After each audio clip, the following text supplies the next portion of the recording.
Hello. Welcome, Spring 20 graduates, from all of us at the Department of Art, Art History, and Design. Graduation, as you know, is usually held at the university level and split into diverse colleges for various majors offered within the university. In the Art, Art History, and Design department, our degree offerings are a Bachelor's in Arts in Art History, a Bachelor's of Fine Arts in Fine Art, with concentrations in ceramics, graphic design and digital media, painting, drawing, and printmaking, photography, and sculpture. This year marks our 16th year being a department, but this year we officially changed our name and added art history to the Department of Art and Design. I think this shows our commitment to being a well-rounded program for the North Florida region and beyond. I became chair of the Art History, and Design program this year so I could help serve the community of upcoming artists, art historians, and designers, and would not have to deliver graduation speeches, especially in my first year. I thought that was the job for the provost. I guess the coronavirus gets the last laugh again.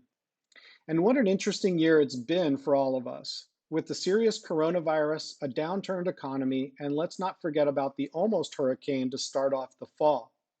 As usual, during all of these abnormal occurrences is your persistent hard work and accomplishments within the semesters you've faced.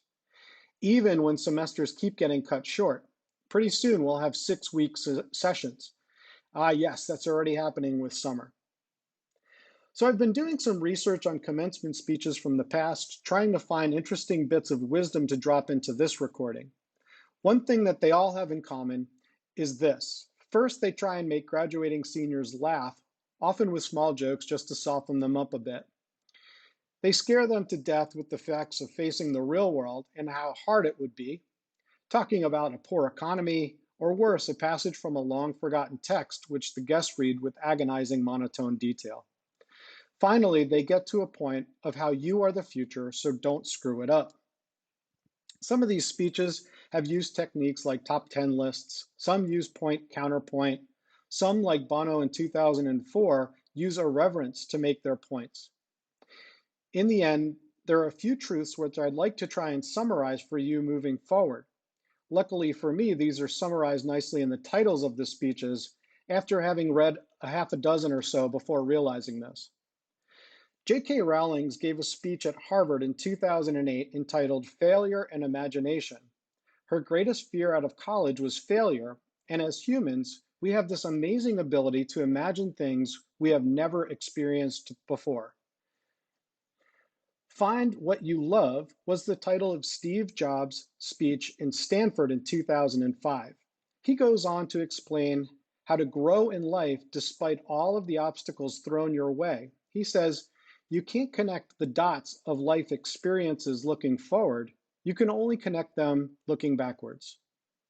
Real Freedom is another example of a commencement speech from author David Wallace at Kenyon College in 2005.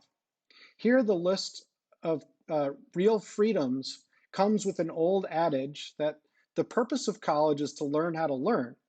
He goes on to clarify that, quote, learning how to think really means learning how to exercise some control over how and what you think. Finally, Make Good Art by award-winning graphic novelist Neil Gaiman, in a speech to the University of Arts in 2012, summarizes in 5 easy-to-understand points, read as followed. First, when you start out in a career in the arts, you have no idea what you're doing. Next, if you have an idea of what you want to make, just go and do it.